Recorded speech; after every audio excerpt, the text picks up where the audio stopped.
This is a simulation rig that was built. This is the command and service module of the Apollo program. And you'll notice that the window here looks out onto a block here. And there's another one here. They're curved. These are the screens onto which the lunar surface was projected as the craft made a simulated approach towards the lunar surface. Is what we're seeing a mixture of fact and fiction? It is fact, it is fiction. It's mixed together. It's hard to separate them until you examine it closely. If a spacecraft is in deep space, the only possible explanation for a light seen through the window of the spacecraft is the sun. It's the only bright light in space. If it's not the sun, then it has to be some other artificial light, which implies that that particular image is possibly fiction. July 1961. NASA was soon being criticized for the flimsy construction of their hardware. The first orbital capsules did not even have windows in them for the astronauts to look out of. One of the most vocal critics was one of NASA's most respected astronauts, an all-American hero named Virgil Gus Grissom, who almost drowned when recovery helicopters were unable to lift his space capsule from the sea. After a successful journey into space, Gus Grissom almost died through NASA's bad planning. Or was this an early attempt to silence Gus Grissom?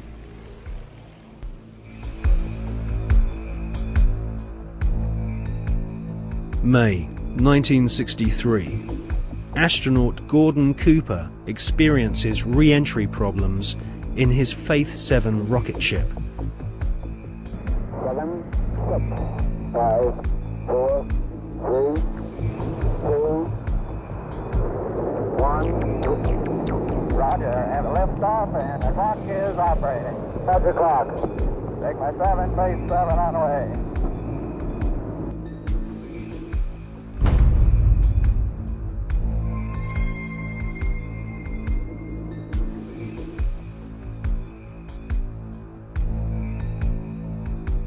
The prototype lunar module, known as the LIM, had serious stability problems.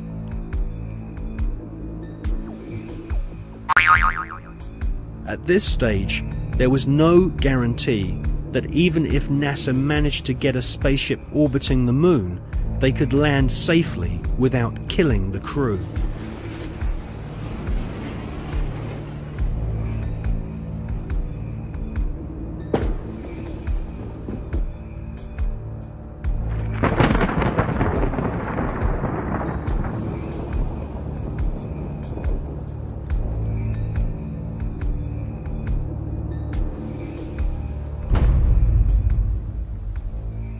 Could the footage which we see of the LIM approaching the moon be filmed in a TV studio? It was filmed in a TV studio. There's absolutely no doubts whatsoever about that. And the way that this film was created was by the use of models. There's nothing secret about the models. They exist. You can go and see them today. The models were very lifelike, very realistic. There is one that is a life-size model. It's in Flagstaff in Arizona. It's 2 miles long, and it's an exact replica of the Sea of Tranquility.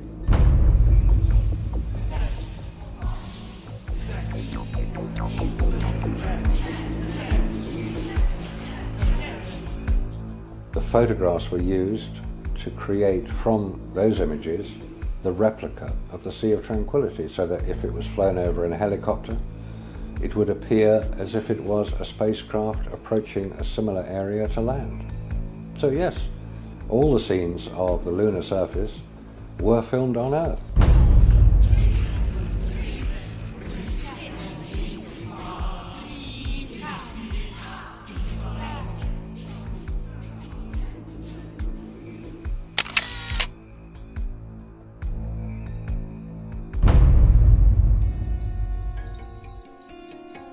June 1965.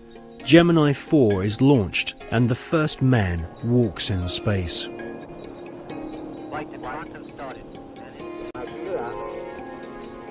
going to drag it a little bit, so I don't want to fire the gun yet. Okay, I'm out. Okay, now, close the trigger.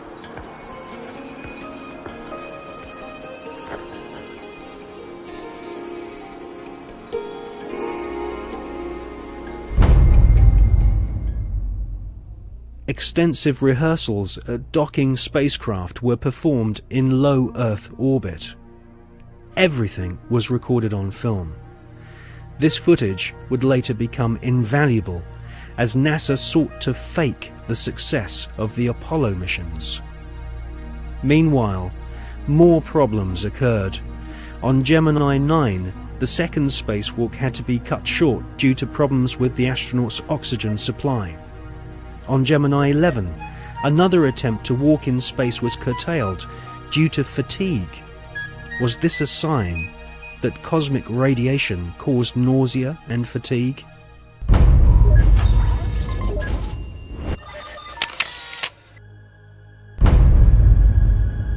NASA could not risk the public humiliation of having brave astronauts crashing to their deaths on the lunar surface broadcast on live TV.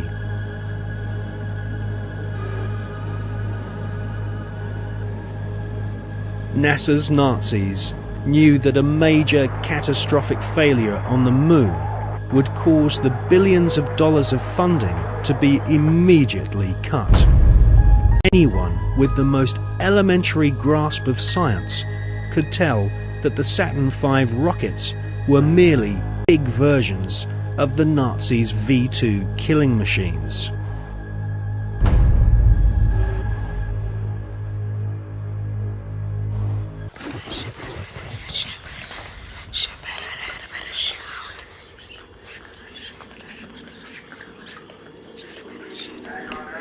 The crew of Apollo 8 has a message that we would like to send to you. In the beginning, God created the heaven and the earth.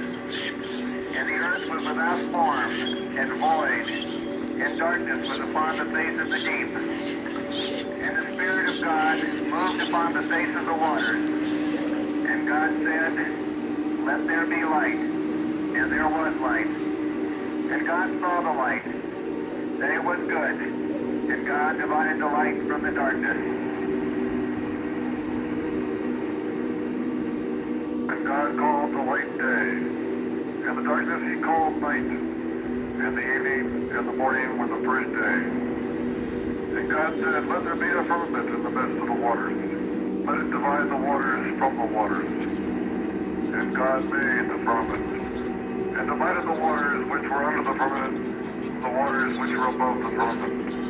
And it was so. And God called the firmament heaven, and the evening and the morning were the second day.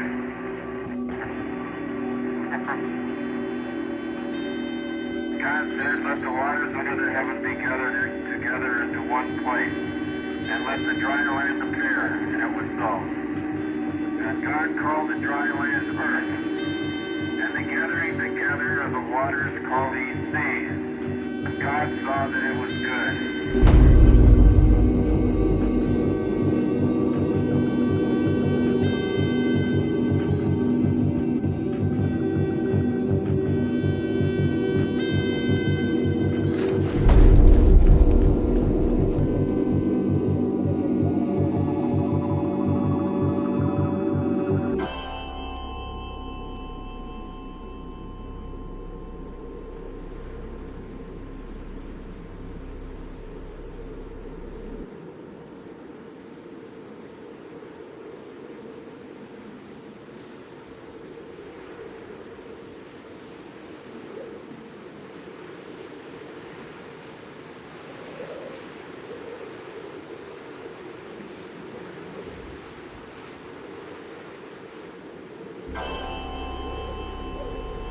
It is wrongly perceived by the mainstream media that there has never been an official report of a UFO by any NASA astronaut. This is simply not so. Since the early experimental orbital craft were developed by ex-Nazi SS officers on behalf of NASA, American astronauts have continually reported strange UFOs. In many cases, photographs and even film was shot of these mysterious, unidentified flying objects. During his pioneering orbital flights in the Gemini 7 capsule, NASA astronaut Jim Lovell clearly alerted Mission Control of a bogey at 10 o'clock high. Capcom at Houston asked James Lovell if he had an actual sighting of a UFO. Lovell answered, "We have several, an actual sighting." Gemini 7 here, Houston, are you ready? That's clear. 7, go ahead. I told you at 10 o'clock high. This is Houston. Say again, 7? We have a bogey at 10 o'clock high. Roger.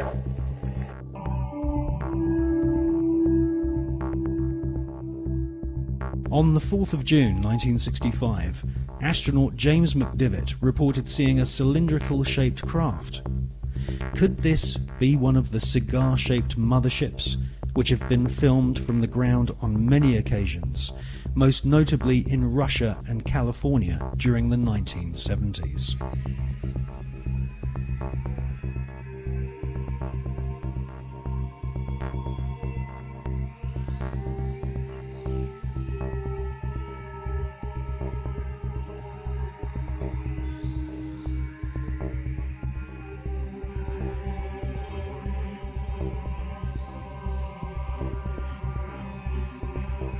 Former astronaut Gordon Cooper has publicly stated that his interest in UFOs was one of the reasons why he became an astronaut in the first place.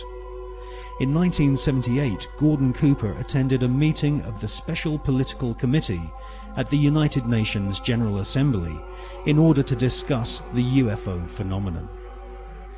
In a letter signed by Gordon Cooper, he said, "I believe that these extraterrestrial vehicles and their crews are visiting this planet from other planets. In 1951, I had the opportunity to observe flights of UFOs of different sizes flying in fighter formation from east to west over Europe." In a tape-recorded interview given by Cooper in 1973, he stated, "For many years I have lived with a secret, in a secrecy imposed on all specialists in astronautics. I can now reveal that every day in the USA, our radar instruments capture objects of form and composition unknown to us." I wonder, did you have anyone call you about a strange plane or airplane or something in the air? Where? It was coming down Sampson Drive. I don't know what it was. It was a flying saucer. What did it look like, ma'am? It was like a, almost like an iridescent color. It was like a bluish purple. I could see a red glow up in the sky. It was huge. People are serious. They're very upset. Whatever it was lit up, I mean, literally, if you were underneath it, you could see it would be like daylight with red light. It changes colors from white to red to green. The sucker has not moved. We have multiple departments right now that have sightings on it. This is not a prank phone call, I swear to you. No, is it? They're sitting stationary. I got 3 of them. What do they look like? I've got 4 discernible colors. I got red, yellow, green, and blue. And the one just was like flashes. So if they're those planets those guys were talking about, then they're planets with Christmas lights on. This is weird. In 2002, astronaut Scott Carpenter was interviewed by the late Graham Birdsall of the British UFO magazine. Scott Carpenter and his fellow veteran astronaut friend John Glenn both witnessed strange creatures in space during their pioneering flights. Now, there were so many unknowns in the early days. And this is a fact of the matter. We were really not sure after John flew whether or not there were critters, living critters out there somewhere.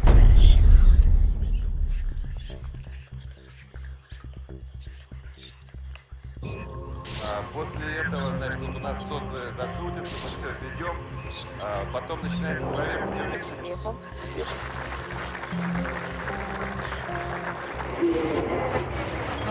Yes, we have some, not thousands, some cases when Russian astronauts watched objects. Yes.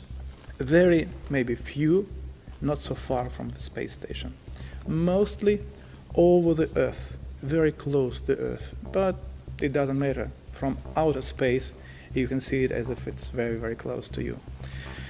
And I talked to Musa Manarov and I talked to Gennady Strikalov and the other astronauts, and they told me that they have seen much more cases of UFOs, but without possibility to film it, because he said, it's always like with Russians. When you see something, whether this camera is without battery or with battery lying at the other end of a spacecraft, or, as Musa once told me, I see strange, interesting objects, but at the same time a spacecraft is coming to me and I need to dock it, and I can't leave the place and film it.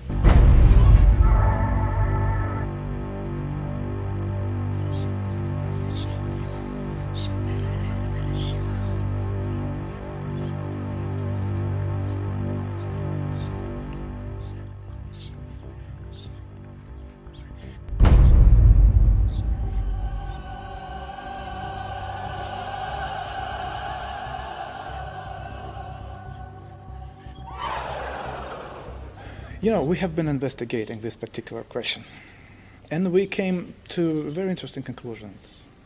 I wouldn't say that millions of people or thousands, no, but there are many people who have not been abducted because on their level of knowledge and on their level of understanding and abilities, they do not need to abduct people. No. I will try to explain what's going on. When you say they, you're talking about the... It is, yes, it is. It is. When it is are flying here, there are some kind of scientific expeditions which are visiting the planet.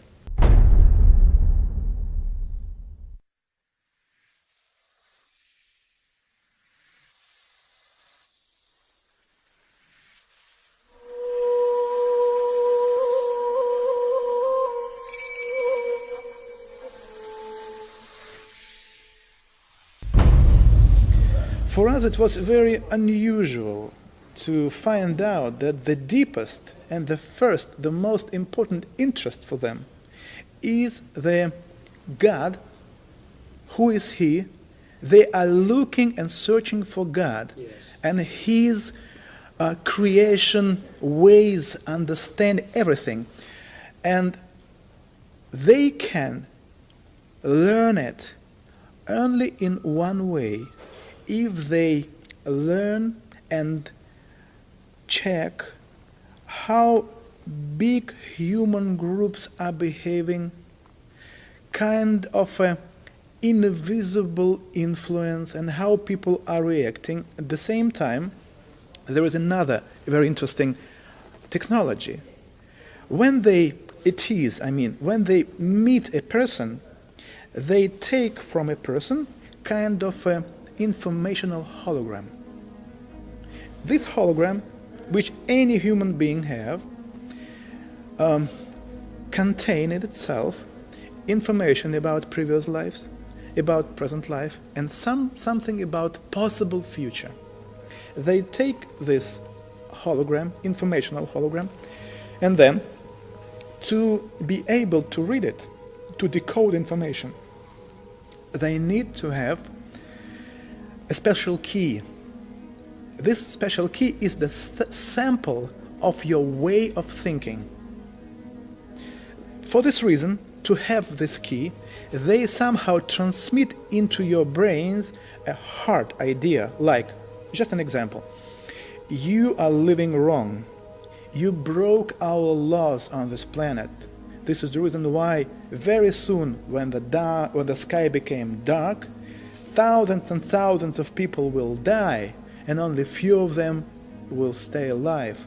And at this particular moment, when a human being starts to analyze this information, they just read it, like they take it like from a computer. Hops, that's it. They don't need anything.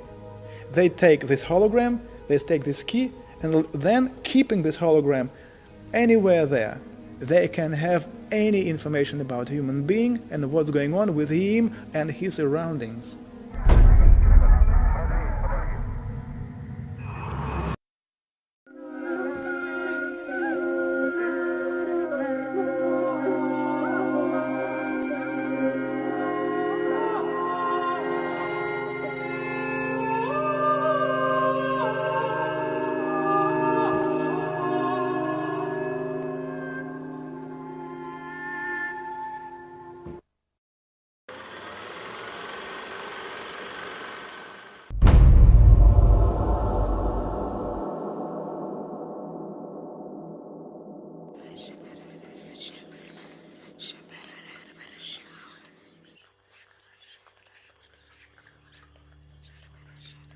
Regardless of whether the Apollo moon landing was faked or not, an interesting photograph hangs on the wall of the Sanctuary of the Scottish Rite Masons in Washington, D.C. This photograph shows astronaut Neil Armstrong holding a Masonic apron over his spacesuit. The photograph has seemingly been taken on the moon, or at least on a studio set which resembles the surface of the moon. Neil Armstrong has become a mysterious character since his alleged moon expedition. According to the records of the Ohio Grand Lodge of Masons, Neil Armstrong's father is a Freemason. In fact, Neil Armstrong Sr. is a high-ranking 33rd degree Freemason. Neil Armstrong's co-pilot, the second man to have allegedly walked on the moon, was Buzz Aldrin. At the time of the Apollo 11 mission, Buzz Aldrin was a 32 degree Freemason. They were in good company, as many of NASA's astronauts were also Freemasons, including Gordon Cooper, Walter Schirra, John Glenn, Edgar Mitchell, Thomas Stafford, and Paul Weitz. These men were all members of the Brotherhood, all sworn to keep secrets on pain of death. These astronaut Masons were under the leadership of Kenneth Klangnecht, who was NASA's Apollo space program manager. According to an article and photograph published in the Masonic magazine Scottish Rite Journal, upon his return from the moon, Brother Buzz Aldrin presented a flag to Sovereign Grand Commander Smith, who was the Supreme Commander of the Supreme Council of 33rd degree Masons of the world. The flag Buzz Aldrin presented had been taken to the moon on Apollo 11. According to a Masonic lecture delivered at Beauverde University in 1994 by American Masonic historians, astronauts Buzz Aldrin and Neil Armstrong performed a Masonic ritual exactly 33 minutes after touchdown on the lunar surface. They temporarily planted the international flag of Scottish Rite Freemasonry, which features a large double-headed eagle. Therefore, the eagle has landed. Override off. Engine arm off. 13 is in. We copy you down, Eagle.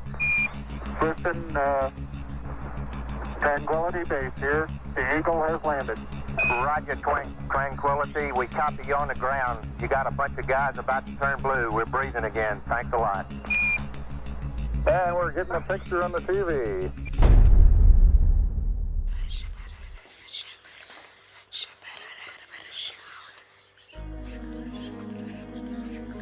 The short Masonic ritual Armstrong and Aldrin allegedly performed declared the celestial body of the moon to be the property of the Masonic God.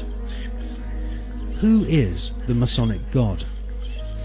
As confirmed by former Supreme Commander of the 33rd Degree and Grand Wizard of the Ku Klux Klan, Albert Pike, the Masonic God is Lucifer.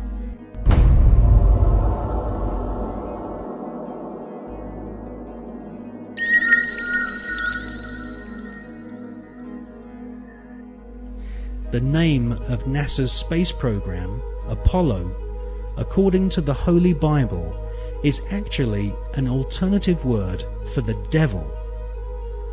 We can see this in the Bible as the word Apollyon.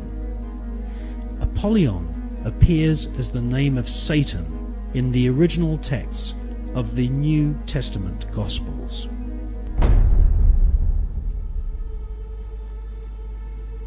Like Christopher Columbus and many explorers before them, Armstrong and Aldrin used a flag to claim territory for their monarch.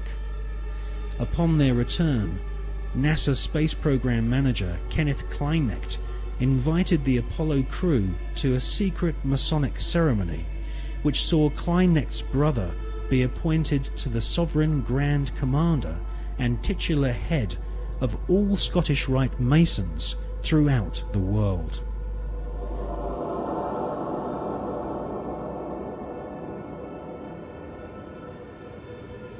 Once you learn the occult significance of words such as Apollo, Columbia, and Atlantis, you will realize that the occultically inspired murdering Nazis who developed NASA's space program have used names which are part of ritual, magic, and the occult. Hawati en Tawi, Tem Jafar Kau, Tarpen Mawf, Muef, Taif, Semf, Menemenet F Nebet, Hayat Nebet, Henenet Nebet, Jedefuet F, Awet F Haset, Semau M Sanuet.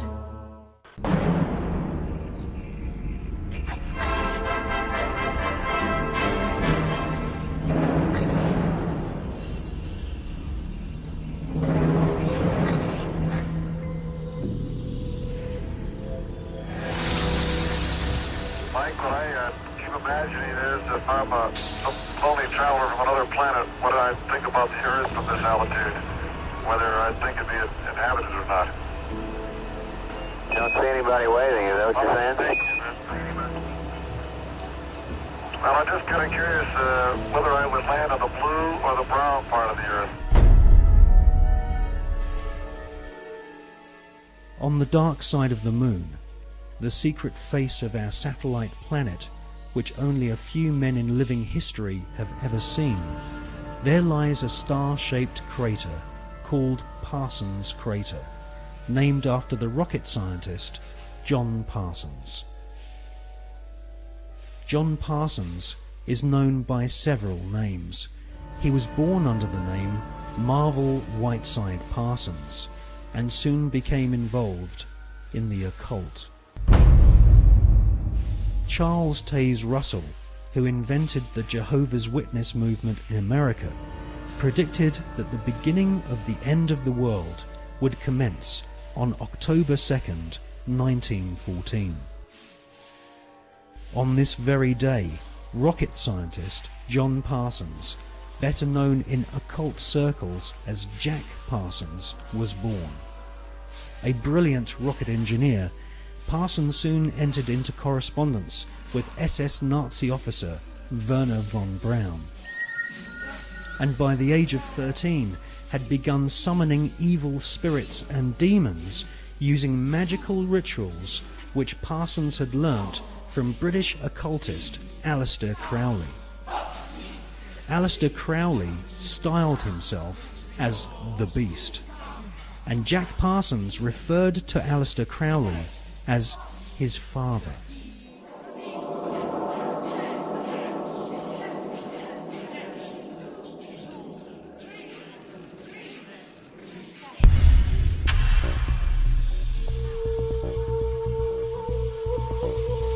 Grand Master of the Priory de Sion, Jules Verne, had written several books which strongly influenced the mind of the young Jack Parsons. In 20,000 Leagues Under the Sea, Jules Verne prophesied the invention of a submarine vehicle which could wage war from the depths of the oceans. In newspaper reports read by the young Jack Parsons, he saw German U-boats launching futuristic torpedoes, travelling under the sea and causing death and chaos. Young Jack Parsons wrote in his journal that if the French author Jules Verne's submarine was a tangible possibility, then why not the rocket ship which travelled to the moon and back in Verne's other books? For most of Jack Parsons' adult years, he was an adept of occultism and a distant disciple of Aleister Crowley. When Crowley visited California and gave the go-ahead to form a new chapter of his OTO Satanic Secret Society, it was Pasadena, the hometown of Parsons, which was chosen. Jack Parsons developed and patented several liquid and solid fuel rocket engines. His patented designs are still being used to this day on intercontinental ballistic missiles such as Polaris and the Space Shuttle. The Polaris nuclear missiles use Parsons rocket technology, which has a pentagram-shaped void impressed into the solid rocket fuel to aid faster burning.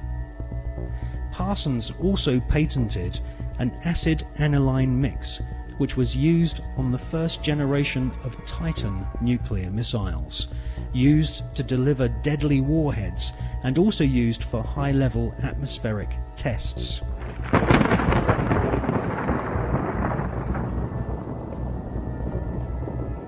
Coincidentally, Jack Parsons' occult mentor, the British beast Aleister Crowley, used to often call himself the nickname Titan.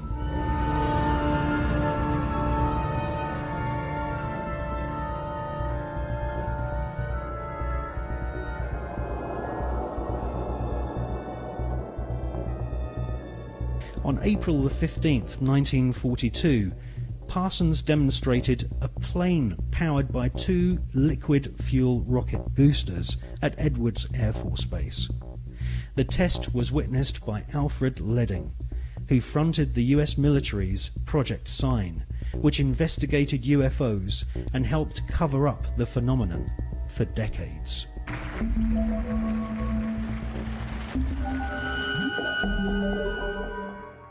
Jack Parsons revered the English Satanist Aleister Crowley, and eventually became the leader of one of Crowley's secret cults called the OTO.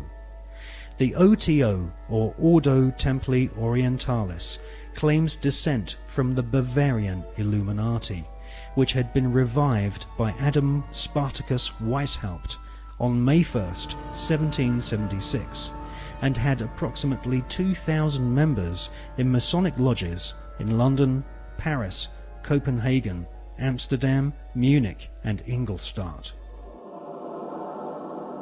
The Illuminati was essentially controlled by European, Germanic, Jewish aristocrats, who sought to replace the church, government system and national identity of nations with an Illuminati-controlled superstate. The Illuminati was eventually outlawed in Europe, and the founders fled to America. They then fragmented their maverick secret society into fraternities operating from the campuses of Yale, Harvard, and Princeton.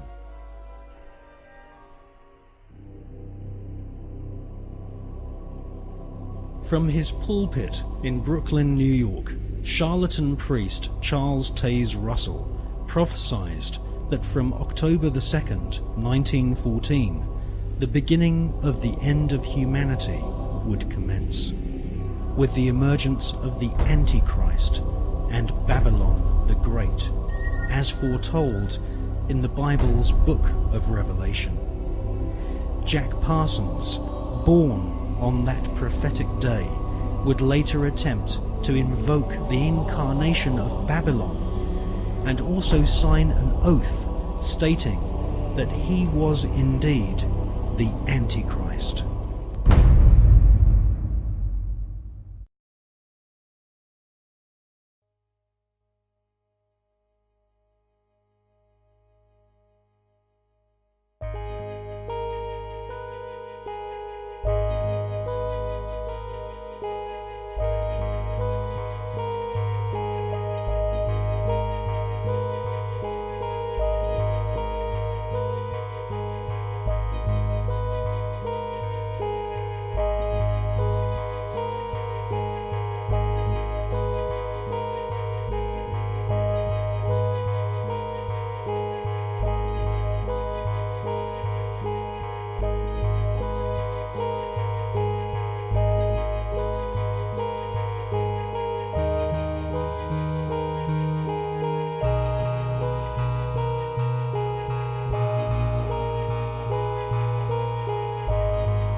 Was the grandfather of today's George W. Bush.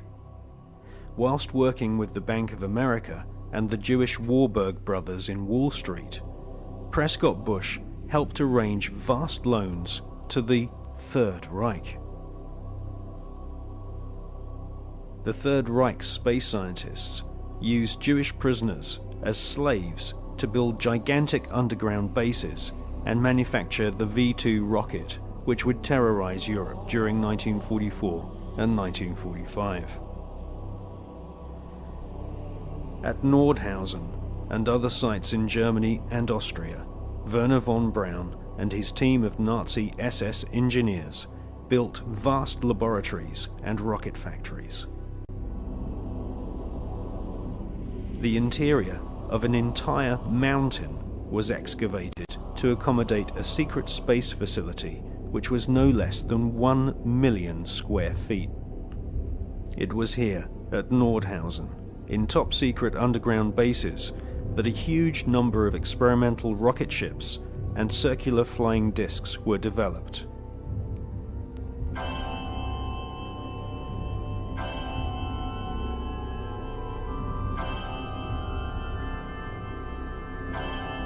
The prototype V-7 craft was powered by engines manufactured by BMW. The V-7 used 12 BMW 028 engines, which were powered with helium. radical fuselage shapes were developed, which would later lead to the emergence of stealth aircraft and the cruise missile.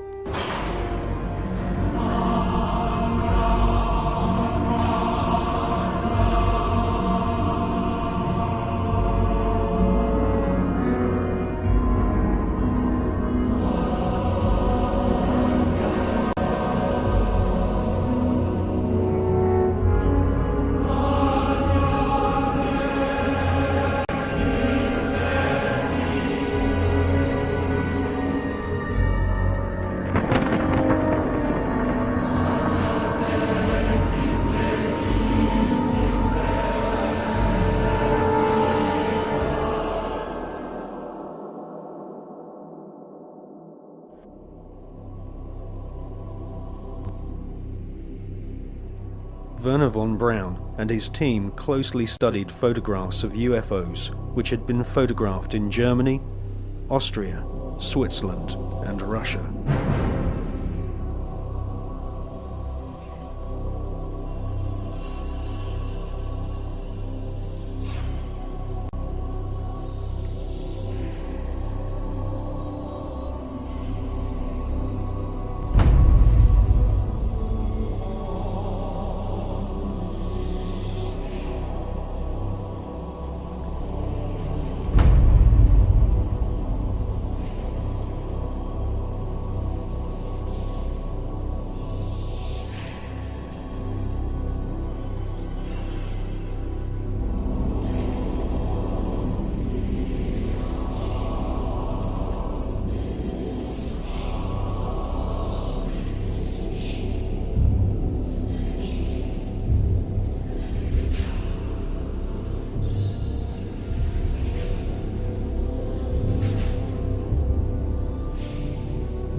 Unidentified flying object.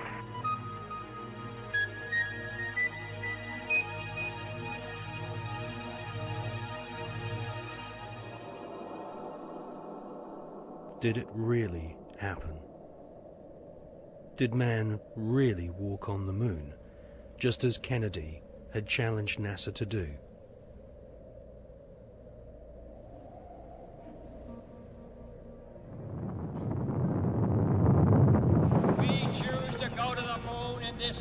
And do the other things, not because they are easy, but because they are hard. The photos of Apollo 11 moon landing have been criticized as being too perfect and looking like they've been photographed inside a TV studio with spotlights.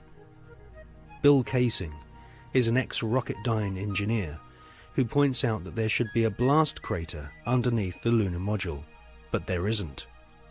Award-winning filmmaker and photographer David Percy has written a book called Dark Moon, which shows that the famous Apollo 11 photographs were all shot using multiple light sources, something which can't happen if the astronauts were really on the moon.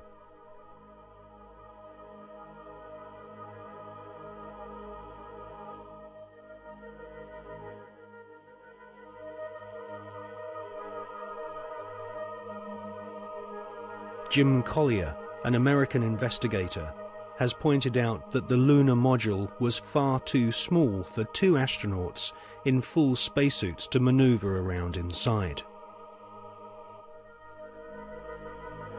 Jim Collier also believes that some of the footage showing the lunar module blasting off from the moon's surface has been filmed using a rotating model, just like the special effects techniques Hollywood blockbusters use today.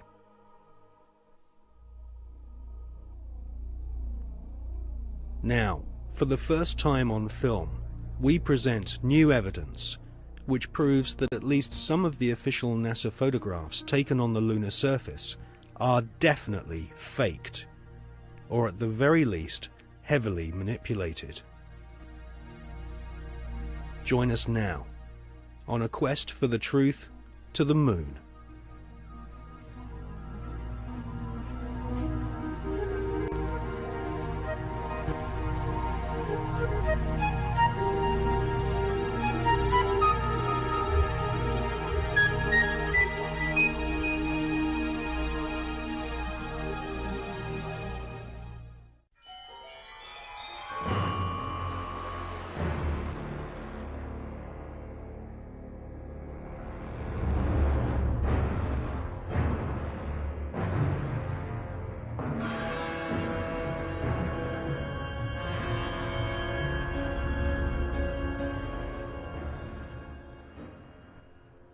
In this film, we shall not only prove beyond all reasonable doubt that many of the official NASA images of lunar exploration are fake, but we shall also examine the motives for the biggest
These unidentified flying objects inspired the development of Nazi flying discs.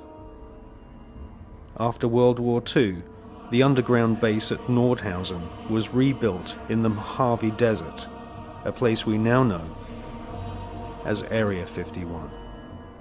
A tremendous sighting took place, and I'm just completely baffled right now. So is Mr. Anthony Hilder. Example of one of the many objects seen regularly in Las Vegas. Very bright object, just basically hovering over Las Vegas. 5:30 p.m. Cylindrical object, a craft. We believe it could be some kind of an observation platform.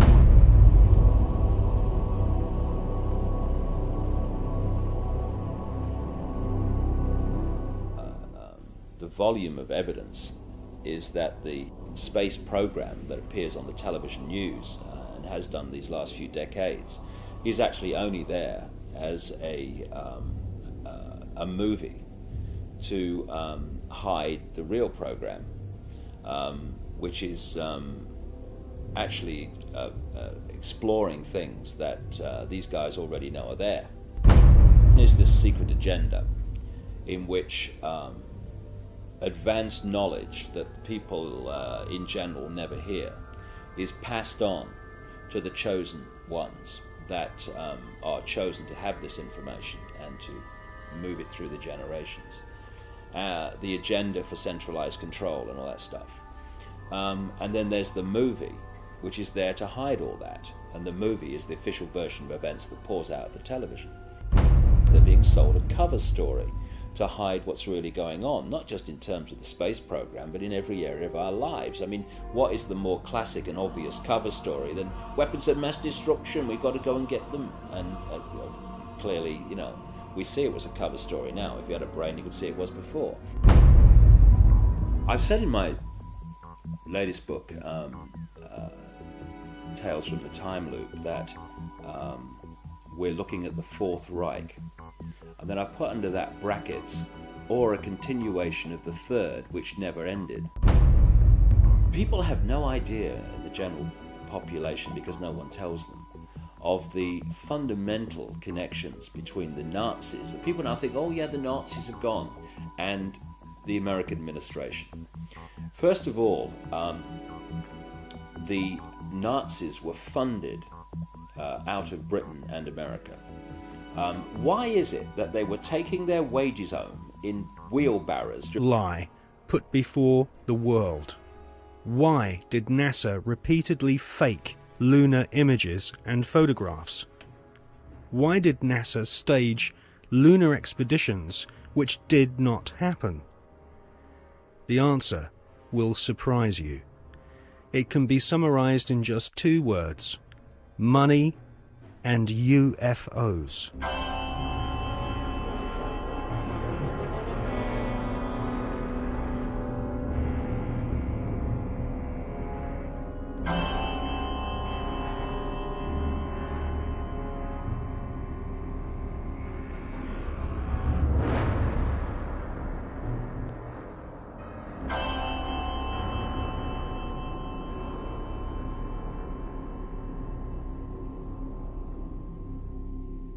But before we look at the motives for lying on such a vast scale, let's look at where some NASA scientists came from.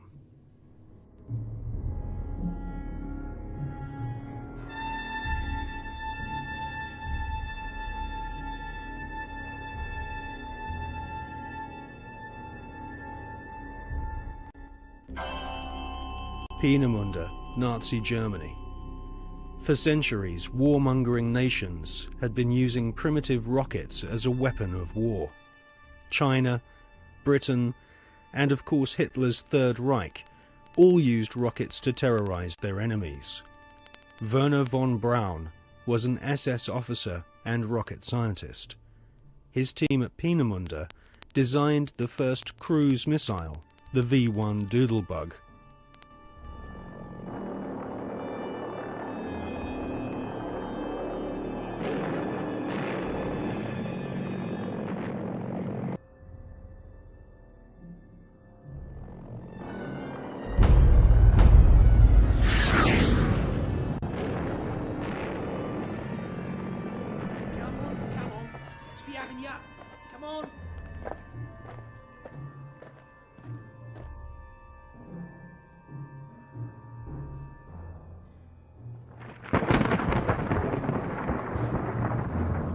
The V-2 rocket was the forerunner to the Saturn V rocket, which would supposedly take man to the moon.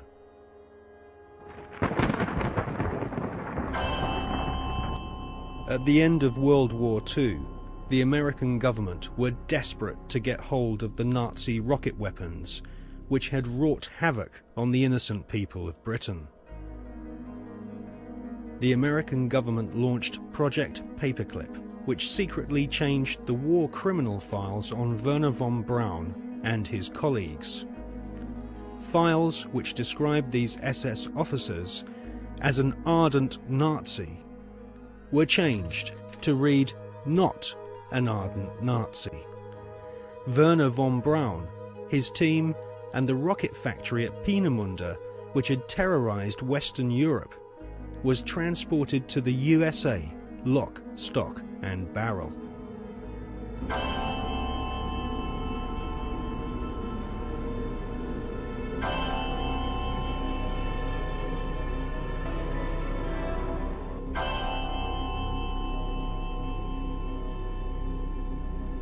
It soon became clear that the Nazis had a secret space program at Peenemünde and Nordhausen. the Hannibal craft utilized alternative propulsion systems such as vril power, possibly back-engineered from recovered crashed flying saucers.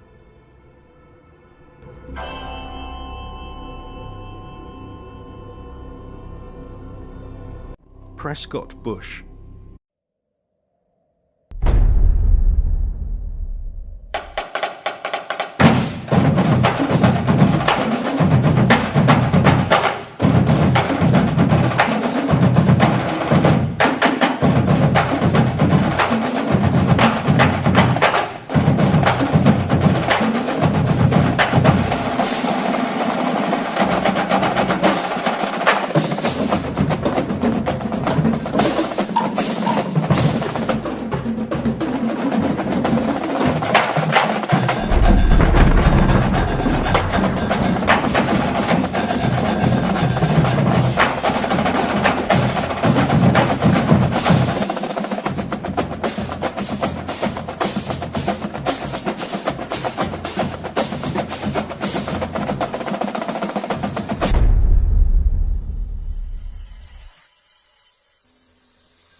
It's one small step for man, one giant leap for mankind.